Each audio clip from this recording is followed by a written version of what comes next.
तो यहाँ पे हम लोग पढ़ते हैं, खरे मनुष्य पर दृष्टि कर और धर्मी को देख, क्योंकि मेल से रहने वाले पुरुष का अंत फल अच्छा है। यहाँ पे हम इन बातों को देखते हैं। आगे में लिखा है कि परंतु अपराधी एक साथ नष्ट किए जाएंगे, दुष्टों का अंत फल सर्वनाश है। दो हम फल को देखते हैं, एक धर्मी का अंत फल अच्छा है और दूसरा जो है अधर्मी का अंत फल क्या है, सर्वनाश है। ये भजनकार दाऊद का भजन है और इसका शुरुआत के अध्याय में अगर हम देखें तो इसका शीर्षक लिखा हुआ है, कुकर्मियों का अंत और धर्मियों का अंत। तो जब हम इन बातों को जानते हैं कि परमेश्वर जो है वो किन बातों को घृणा करता है, किन बातों को, गलत चीजों को, जैसे हम इन बातों को देख सकते हैं। अगर हम पहला पद को पढ़ें, यहाँ पे ऐसा लिखा है, कुकर्मियों के कारण मत उड़, कुटिल कर्म करने वालों के विषय डाह न कर, क्योंकि वे घास के समान झटकट जाएंगे और हरी घास के समान मुरझा जाएंगे। यहाँ पर उन सारी बातों को हम देख पाते हैं कि अगर कुकर्मी लोग उन्नति कर रहे हैं, हमारे आसपास के लोग जो गलत काम करते हुए भी प्रभु से हम लोग ये नहीं बोल सकते कि वो लोग गलत में है, वो लोग पाप में है, वो लोग व्यभिचार में है, जो भी है, लेकिन फिर भी वो उनके कार्य में उनको हम उन्नति में देख पाते हैं। उनके पास सब कुछ है, सब चीज में वो क्या है, बढ़ोतरी देख पाते हैं। भौतिक रूप से उनके पास हर प्रकार की संपन्नता की चीजें हैं। तो हम यहाँ पे इन बातों से हमको क्या नहीं होना है, कुड़कुड़ाना नहीं है कि उनके पास है और हम जो प्रभु के लोग हैं हमारे पास ये नहीं है, ये नहीं है। प्रभु के पास आए हैं, हम जैसे बोल सकते हैं कि प्रभु ने हमारे लिए जो किया है वो बहुत है। और इसके अलावे अगर प्रभु हमारे साथ है, इसके बाद अगर हम हमारे जीवन में भौतिक आशीष की कमी भी दिखती है, लेकिन हम क्या है, हम इस बोल सकते हैं कि हम प्रभु ने हमें चुना, हम सौभाग्यवान है कि हमारे साथ कौन है, हमारा प्रभु है। क्योंकि जब प्रभु हमारे साथ है, हम प्रभु के लोग हो गए, तो हमारे साथ प्रभु की प्रतिज्ञा, प्रभु की आशीष, प्रभु का अनुग्रह, प्रार्थना सुनने वाला, साथ रहने वाला, वो हमारे साथ है। और जब अंत के विषय में हम देखें कि उनका अंत है ना, और धर्मियों का अंत, और यहाँ पे साफ साफ लिखा है कि 38 पद में, भजन 37 का 38, परंतु अपराधी एक साथ नष्ट किए जाएंगे, दुष्टों का अंत फल क्या है, सर्वनाश है। तो जब हम इन बातों को देखते हैं, हम इन बातों के लिए हम बोल सकते हैं कि परमेश्वर जो है वो हमारी सहायता करते हैं। और इसीलिए किसी भी बात के लिए, कुटिल लोगों के लिए जो गलत काम करते हुए भी उन्नति कर रहे हैं, उन पे क्या नहीं करना है, उनकी चाल नहीं चलना है, उनके जैसा बनने की कोशिश नहीं करना है। वो उन्नति कर रहे हैं तो हम भी उस तरह से उन्नति करें, ऐसा नहीं। परमेश्वर आशीष देते हैं, हम लोग उस तरह से नहीं करते, लेकिन परमेश्वर हम लोगों की, हमारी प्रार्थनाओं को सुन करके हमारे जरूरतों को हमारे समय पे वो क्या करते हैं, पूरा करते हैं। आइए हम एक पद को निकालेंगे, नीति वचन 3 और उसका 31 और 32 पद। नीति वचन 3 और उसका 31 और 32, यहां पे ऐसा लिखा है, उपद्रवी पुरुष के विषय डाह न करना, ना उसकी सी चाल चलना, क्योंकि यहोवा कुटिल से घृणा करता है, परंतु वह अपना भेद सीधे लोगों पर खोलता है। हालेलुया! कितना सुंदर बात है कि जिससे घृणा करता है उसके वो क्या है, जो कुटिल काम करते हैं, जो गलत काम में पड़े हुए हैं, उनसे घृणा करता है, लेकिन वह अपना भेद किस पे खोलता है, सीधे लोगों पर खोलता है। और इसीलिए जब हम प्रभु के हैं, और इसलिए बाइबल बताती है कि क्या है, मनुष्य का आयु कैसा है, घास के समान है, सूख जाता है, कट जाता है, मुरझा जाता है, लेकिन अंत फल जो है वो धर्मियों का जो अंत फल है वो क्या है, अच्छा है। यहाँ पे इस तरह से हम पढ़ पाते हैं। और धर्मियों का अंत फल क्यों अच्छा है? सबसे पहली बात कि परमेश्वर जो है धर्मियों को कभी नहीं त्यागता है, छोड़ता है। और दूसरी बात क्या है, परमेश्वर धर्मियों को क्या करता है, आशीष देता है। और तीसरी बात क्या है, प्रभु धर्मियों की प्रार्थनाओं का उत्तर देता है। हम इस बात को जानते हैं कि धर्मियों की प्रार्थना के फलस्वरूप बहुत कुछ हो सकता है। हालेलुया! और हम ये बात पढ़ते हैं कि अगर हम प्रभु पे भरोसा रखते हैं तो उसका जो हम उस पे विश्वास दिखाते हैं, जिससे वो प्रसन्न होता है, तो वो सारी बातें हमारे जीवन में, उसकी योजनाएं जो हमारे जीवन के लिए है, वो हम जो हमारे भले के लिए है, वो सारी चीजें हमारे जीवन में क्या होती जाती है, पूरी होती जाती है।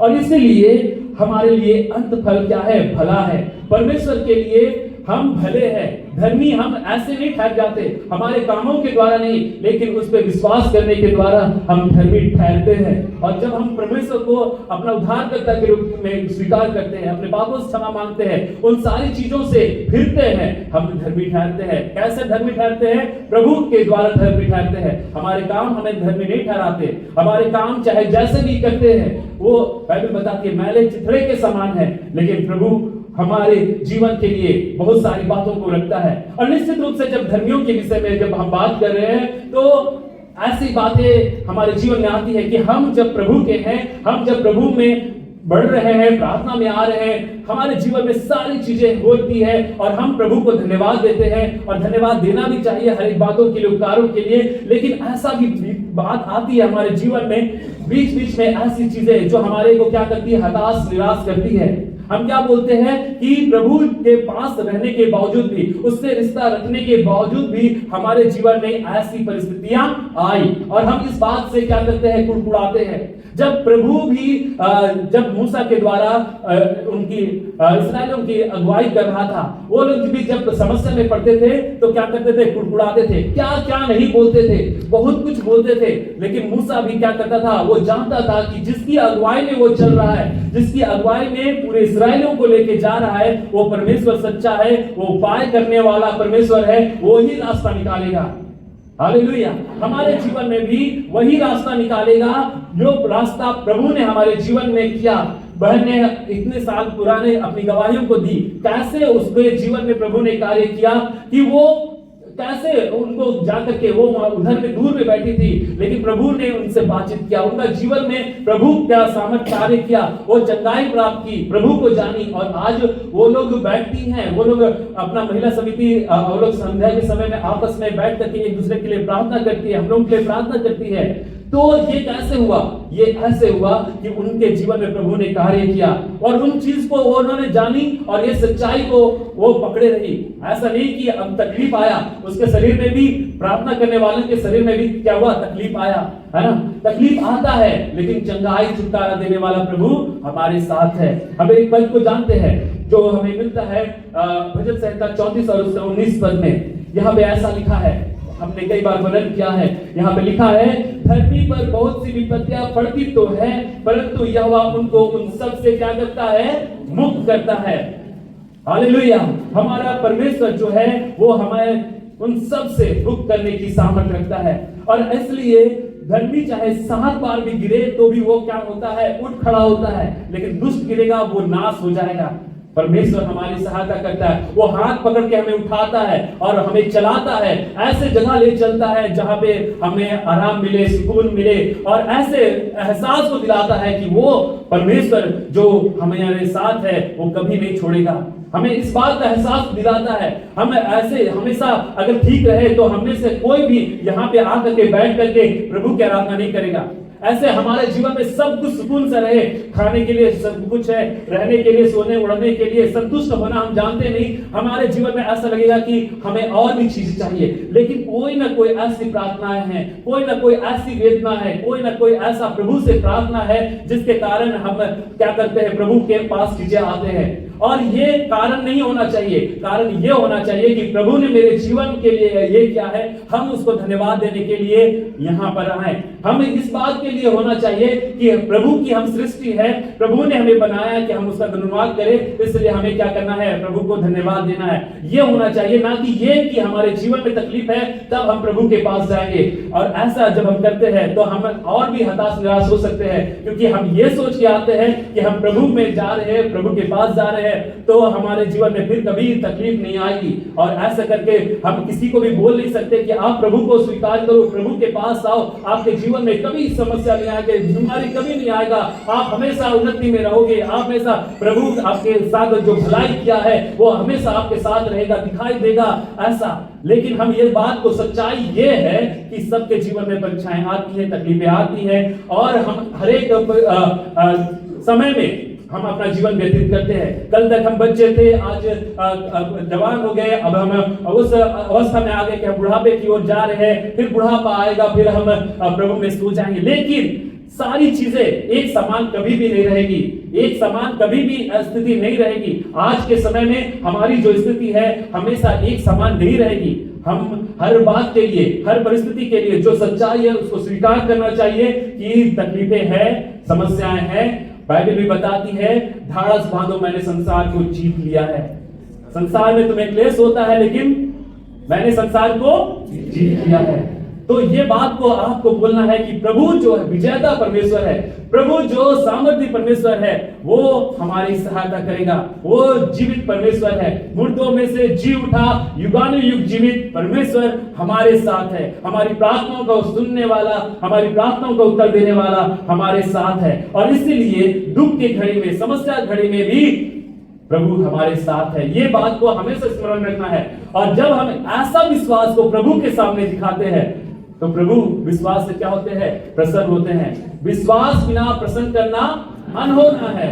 आइए हम लोग एक पद को लिखा लेंगे, पहला पत्रस 4 अध्याय और उसका 12 पद।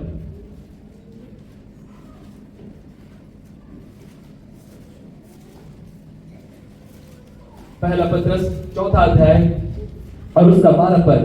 यहां पे ऐसा लिखा है, हे प्रियो, जो दुख रूपी अग्नि तुम्हारे परखने के लिए तुम पे भड़की है, इससे समझकर अचंभा ना करो कि कोई अनहोनी बात तुम पर बीत रही है।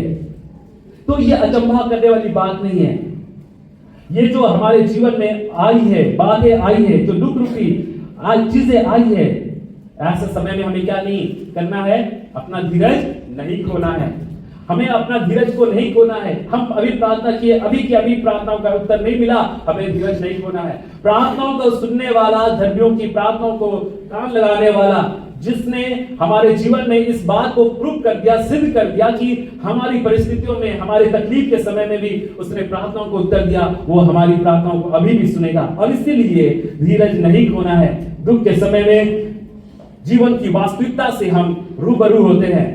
ऐसे समय में हम नहीं जान पाते कि कौन हमारे साथ है, कौन हमारे सहायता कर सकता है। ऐसे समय में भी अगर हम संसारिक रूप में देखें तो आपके पास संपत्ति है, आप खर्चा कर सकते हैं, आप पार्टी दे सकते हैं, सब कुछ कर सकते हैं, आपके पास दोस्त रिश्ते नाते की कमी नहीं रहेगी। और लोग बोलेंगे वो मेरा रिश्तेदार है, वो मेरा भाई है, वो मेरी बहन है, वो अगर पोस्ट ऊंचा है तो उसके साथ सब रिश्ता क्या करता है? जोड़ता है कि वो मेरे साथ ऐसा रिश्ते में है।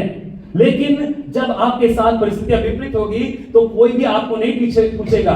जब आपकी स्थिति ये हो जाए कि आप कुछ करने के लायक न रहे, आप बिस्तर में पड़े रहने वाले हो जाएं, तो आपके घर वाले भी आप पे क्या करेंगे?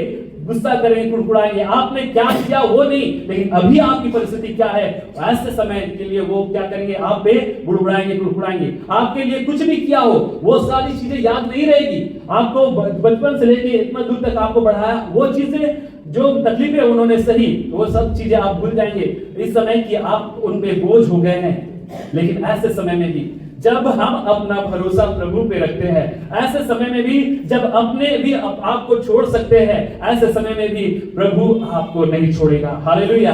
बाइबल बताती है, जन्माने वाली माता अपने बच्चों को भूल सकती है, लेकिन प्रभु अपने बच्चों को नहीं भूलेंगे। हालेलुया। जब हम उसको स्वीकार करते हैं, विश्वास करके उसको ग्रहण करते हैं, हम उसके संतान हो जाते हैं और वो अपने संतान को अच्छी चीजें देना जानता है। और इसलिए हम प्रभु पे, धर्मी जन को क्या है? परमेश्वर पर भरोसा रखता है। क्या होता है? धर्मी जन को परमेश्वर पर भरोसा है क्योंकि वो विश्वास योग्य है, वो सच्चा परमेश्वर है। और इसलिए हमें उस पर क्या करना चाहिए? पूरा भरोसा रखना चाहिए। वो कभी गलती करता नहीं, कभी झूठ बोलता नहीं, उससे कुछ हो नहीं सकता। मनुष्य नहीं है कि वो क्या करे? झूठ बोले। है ना। हम लोग का परिस्थिति बस हम लोग बदल जाते हैं, हम लोग ठग सकते हैं, एक दूसरे के साथ हम बोल सकते हैं कि अभी हम व्यस्त हैं, हम ये है वो है करके हम कुछ भी बोल सकते हैं, लेकिन परमेश्वर जो है वो हमारी सहायता करता है, वो सच्चा परमेश्वर है, उसके समान कोई नहीं है। हालेलुया। और इसीलिए परमेश्वर जो है उसको हमेशा उसकी भलाई के लिए, उसकी दया के लिए हमको धन्यवाद देना है। और यहाँ पे फिर से हम आ जाते हैं भजन 37 और उसका 38 पर। यहाँ पे ऐसा लिखा है, परंतु अपराधी एक साथ नष्ट किए जाएंगे, दुष्टों का अंतफल सर्वनाश है। तो सर्वनाश है, अंतफल। तो हम यहाँ पे इन बातों को देखते हैं और दुष्टों के विषय में छोड़ दीजिए, उनके विषय में चर्चा करके कोई फायदा नहीं। हम इस बात को जान गए कि उनका क्या है, उनका दंड है, उनके चीजों का क्या है, दंड है। भले इस समय में वो संपन्न दिख रहे हैं, हम बोल सकते हैं कि हो सकता है कि प्रभु ने उन्हें आशीष दी है, लेकिन वो प्रभु से दूर है, उनका अंतफल सर्वनाश है। लेकिन हम इस बात को जाने कि जिसके पास प्रभु है ना, हम कैसे भी है, हमारा फल क्या है, अंतफल अच्छा है। हालेलुया। और इसीलिए उस महान परमेश्वर पर हम भरोसा रखें, उस पर भरोसा रखें। और भरोसा मंद बहुत कम कोई हो पाते हैं। भरोसा एक बहुत ऐसा नहीं बोल रहे हैं कि आपको अपने बच्चों पर, आपको अपने दोस्तों पर, आपको अपने रिश्तेदारों पर भरोसा नहीं रखना चाहिए, ऐसा नहीं बोल रहे, क्योंकि हम कोई भी काम के लिए एक दूसरे पर भरोसा करके उसको काम सौंपते हैं या उससे काम लेते हैं कि वो हमें धोखा नहीं देगा, हमारे खिलाफ नहीं होगा, ऐसे करके हम देते हैं। लेकिन सबसे बढ़कर, मेरे कहने का मतलब ये नहीं है कि आप ऐसा उस पर भरोसा न रखें, लेकिन लोग बदल सकते हैं, ये कहने का मतलब है। परिस्थितियां वस्त लोग का व्यवहार बदल सकता है, ये कहने का मतलब है, लेकिन प्रभु सर्वदा एक सा है, कल आज और युगानुयुग एक सा है, वो कभी नहीं बदलता। ये सबसे महत्वपूर्ण चीज है। वो भी बदल जाता तो कैसा होता, हम उस पर भरोसा नहीं कर सकते थे। हम उस पर भरोसा कैसे करते, हाँ प्रभु जो है वो तो कुछ भी कर दे, लेकिन हमारा भरोसा ऐसा है कि वो सच्चा है, अपने जो प्रतिज्ञा किया है वो हमारी सारी प्रतिज्ञाओं को पूरा कर सकता है। ये हमारा क्या है, प्रभु के प्रति भरोसा है। और इसीलिए हम प्रभु पे क्या करते हैं, भरोसा रखते हैं। और आगे लिखा है 39 पद में, धर्मियों की मुक्ति यहोवा की ओर से होती है, संकट के समय वह उनका दृढ़ गढ़ है। हालेलुया। संकट के समय में हमारी प्रार्थनाओं को सुनने वाला, घबराहट के समय में कोई अगल बगल नहीं है, लेकिन हमारा प्रभु हमारी प्रार्थनाओं को सुनने वाला, हमारी घबराहट, हमारी व्याकुलता, हमारे चिंता के समय में हमारे को सहायता करने वाला, हमारा शरणस्थान हमारे साथ है। हालेलुया। यहाँ पे लिखा है संकट में के समय उनका दृढ़ गढ़ है।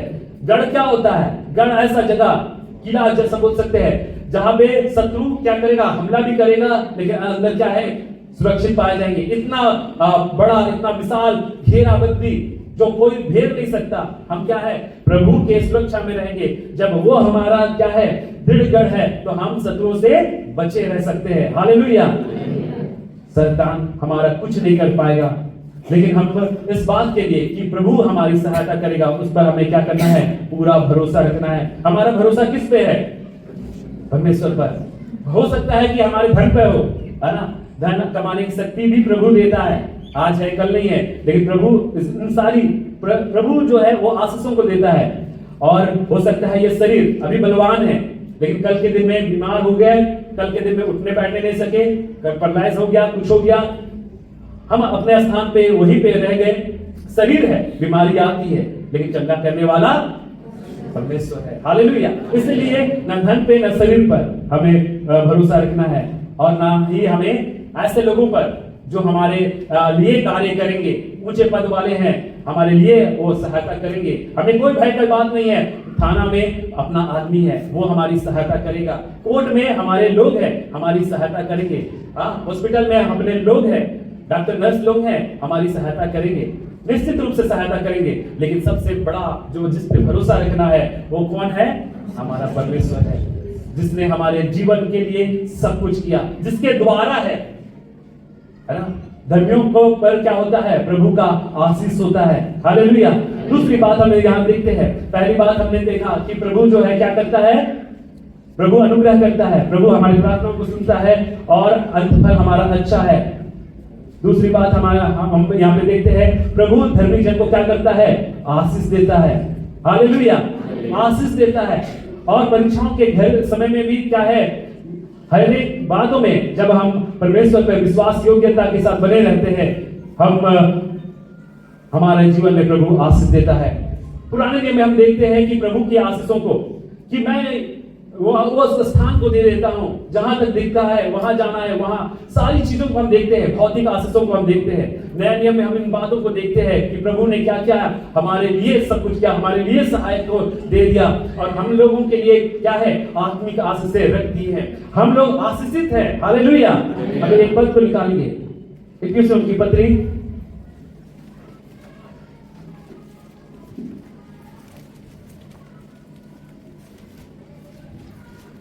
उसका पहला अध्याय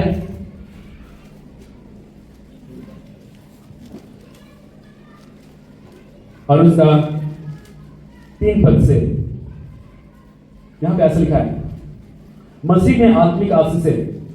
हमारे प्रभु यीशु मसीह के परमेश्वर और पिता का धन्यवाद हो कि उसने हमें मसीह में स्वर्गीय स्थानों में सब प्रकार की आत्मिक आशीषें दी है। हालेलुया।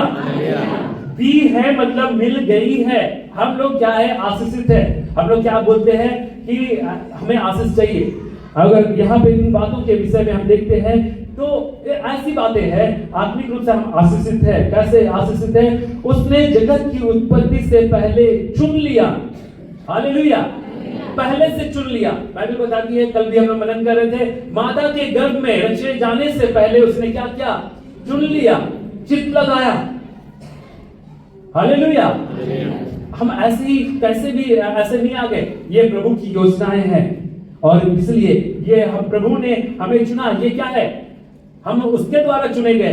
ये हमारे लिए आशीष है। हालेलुया। कैसे? कि हम उसके प्रेम और पवित्र और निर्दोष हो, और अपनी इच्छा के भले अभिप्राय के अनुसार अपने लिए पहले से ठहराया कि यीशु मसीह के द्वारा हम उसके क्या हो? ले पालक पुत्र हो। हालेलुया। दूसरा आशीष क्या हो गया? हम क्या हो गए? उसके पुत्र हो गए, ले पालक पुत्र हो गए। पिता का संपत्ति का अधिकार किसको मिलता है? पुत्र को मिलता है, और विरासत के द्वारा मिलते जाता है पीढ़ी दर पीढ़ी। तो हम उसके क्या हो गए? अगर हम उस पर विश्वास करते हैं, परमेश्वर ने हमें चुना है, और हम उसके क्या है, पहले से ठहराया कि हम उसके लेखपालक पुत्र हो। और फिर क्या लिखा है? उसके आगे लिखा है, उसके अनुग्रह की महिमा की स्तुति हो, जिससे उसने हमें प्रिय सेवक दिया। हालेलुया। हम उसके लहू के द्वारा छुटकारा अर्थात अपराधों की क्षमा उसी के अनुग्रह के धन के अनुसार मिला है। हालेलुया। पापों की क्षमा उसके द्वारा मिला है। जिन बातों का दंड था, जिन बातों के लिए हमें दंडित होना था, सजा भुगतना था, उस दंड को प्रभु ने भुगता, और हमें प्रभु के सन्मुख जब हम आते हैं, हमें अपराधों की क्षमा, हमारे पापों की क्षमा मिलती है। प्रभु का वचन कहता है कि उसका लहू हमें सब पापों से शुद्ध करता है। हालेलुया। तो पापों से छुटकारा प्रभु के द्वारा। तो क्या हुए? हम आशीषित है कि नहीं है? आशीषित है। दंड से बच रहे हैं हम आशीषित है, हम बोल सकते हैं। और यहाँ पे आगे क्या लिखा है 8 पद में, जिसे उसने सारे ज्ञान और समझ सहित बहुत सहायता से किया। सारे ज्ञान और समझ सहित हम पर बहुत सहायता से किया। हालेलुया। और वो बुद्धि का दाता परमेश्वर है। और यहाँ पे लिखा है, क्योंकि उसने अपनी इच्छा का भेद उस भले अभिप्राय के अनुसार हमें बताया, जिसे उसने अपने आप में ठान लिया था कि समय के पूरा होने का ऐसा प्रबंध हो कि जो कुछ स्वर्ग में है और जो कुछ पृथ्वी पर है, सब कुछ वह मसीह में एकत्र करे। प्रभु हमारे जीवन में सब प्रकार की आत्मिक आशीष देता है, समय पे पूरा करता है। प्रार्थनाओं को सुनने वाला परमेश्वर हमारे साथ है, और सबसे बड़ी बात है कि उसने हमें चुन लिया है और हम उसके हैं। यहाँ पे एक पद को पढ़ लेते हैं।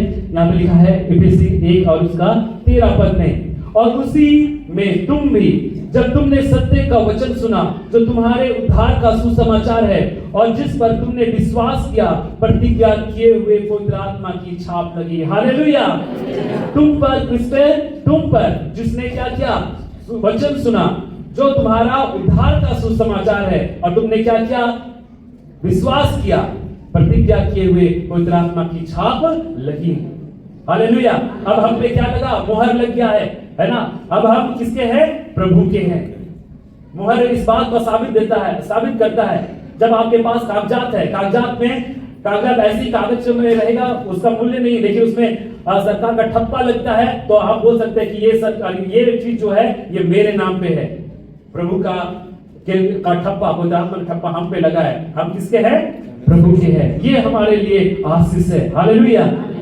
और प्रभु दयालु और अनुग्रहकारी परमेश्वर है।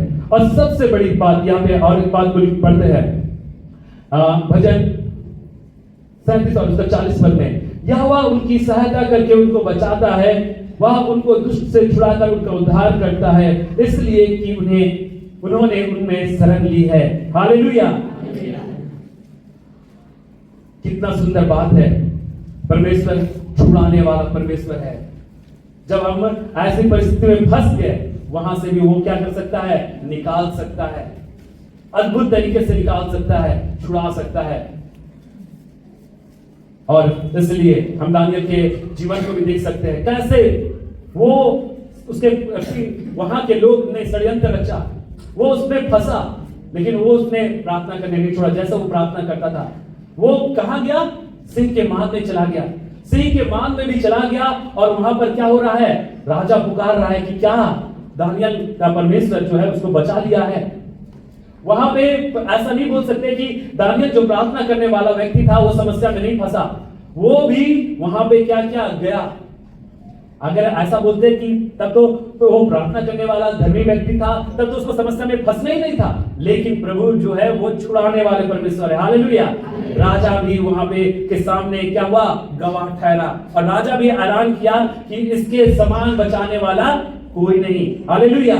तो जब हम समस्या में होते हैं, तकलीफ में होते हैं, ऐसे समस्या में, ऐसे दुख के समय में जब निकल नहीं सकते, ऐसे समय में परमेश्वर निकाल के प्रकट करता है कि वो अद्भुत कार्य करने वाला है। और ये हमारे लिए एक गवाही का कारण होता है। हालेलुया। और हम इस कारण से प्रभु को महिमा देते हैं और ये गवाही के द्वारा अन्य लोग क्या होते हैं? प्रभु को और यदि जान पाते हैं, उनका विश्वास बढ़ पाता है। और इसलिए हमें प्रभु पे पूरा भरोसा रखना चाहिए, विश्वास रखना चाहिए। और तीसरी बात, अंतिम बात यह है कि अंत फल क्या है? अच्छा है। धर्मी का अंत फल क्या है? अच्छा है। सबसे बड़ी बात, सब कट जाएंगे, मिट जाएंगे, भौतिक चीजें समाप्त हो जाएंगी, कुछ भी नहीं रहेगा। लेकिन एक चीज है जो हमारे साथ है, जो हमारे लिए दिया गया है, हमारे साथ जो आत्मा है, वो जब हम मर जाते हैं, मिट जाते हैं, समाप्त हो जाते हैं, हमारा आयु चाहे कितने भी वर्ष का रहा हो, वो क्या हो जाता है? एक धन्य आशा हमारे साथ रहता है। और किसी के पास ऐसा आशा नहीं है। वो मर गए, मिट गए, हो सकता है कि उनके पास अन्य तरह से है, लेकिन हम ये बात को मानते हैं, जो प्रभु में मरते हैं, जो प्रभु के हैं, कैसे भी परिस्थिति में मरे, हमें कैसी जगह में छोड़ के चले गए, लेकिन हम ये बात को जानते हैं कि हम एक दिन मिलेंगे। हालेलुया। हम एक दिन मिलेंगे, ये हमारा आशा है। और हम प्रभु के लोग हैं। हमारे साथ चाहे जैसे भी हो जाए, प्रभु हमारे लिए उस जगह को तैयार करने गया है। हम ये विश्वास करते हैं और इसलिए हम लोग पद को पढ़ लें और बहुत सुंदर सा पद है, उसके बाद हम लोग समाप्त करेंगे। यूहन्ना 14 और उसका 1 से 3 जाना पहचाना वचन है, केवल पढ़ के समाप्त करेंगे। यहाँ पे ऐसा लिखा है, तुम्हारा मन व्याकुल ना हो, परमेश्वर पर विश्वास रखो और मुझ पर भी विश्वास रखो। मेरे पिता के घर बहुत से रहने का स्थान है, यदि ना होते तो मैं तुमसे कह देता, क्योंकि मैं तुम्हारे लिए जगह तैयार करने जाता हूँ। और यदि मैं जाकर तुम्हारे लिए जगह तैयार करूं तो फिर आकर तुम्हें अपने यहाँ ले जाऊंगा, कि जहां मैं रहूं वहां तुम भी रहो। हालेलुया। कितना सुंदर सा बात है। और इसलिए हमारा भरोसा प्रभु पर होना चाहिए। और निश्चित रूप से आज हमें इस बात के लिए, हमारा जीवन हम कैसा बिता रहे हैं, हमारा जीवन का प्रतिफल क्या होगा, हम अंत फल हमारा क्या होगा, हमारा अंत फल अच्छा है या हमारा अंत फल बुरा है। धर्मियों का अंत फल अच्छा है लेकिन दुष्टों का अंत फल सर्वनाश है। इस बात को आज की सभा में हम इस बात को मनन कर रहे हैं कि हमारा अंत फल क्या होगा। धर्मी हम खुद से नहीं ठहरते, धर्मी हम प्रभु के अनुग्रह से उस पर विश्वास करने के द्वारा ठहरते हैं और हम धर्मियों की प्रार्थनाओं को प्रभु सुनते हैं। और धर्मी चाहे कैसे भी हमारा अंत हो जाए, हमारा धन्य आशा है, हमारे साथ प्रभु है और हम प्रभु के साथ रहेंगे। प्रभु हमारे वहां पे कोई प्रकार का दुख तकलीफ बीमारी कुछ भी नहीं होगा, सब आनंदमय जगह होगा, अपने लोग वहां होंगे, हम प्रभु के साथ होंगे, ऐसा हमारा आशा है, ऐसा प्रभु का प्रतिज्ञा है और वो फिर से आने वाला है।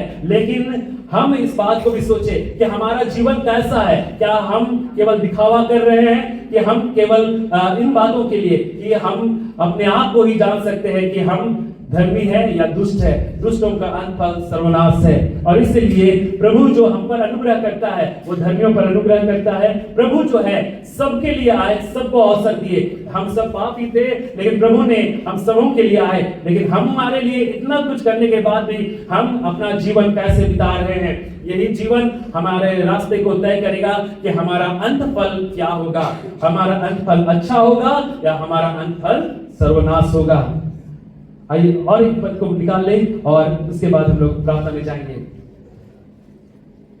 भजन 23 और उसका 6 पद।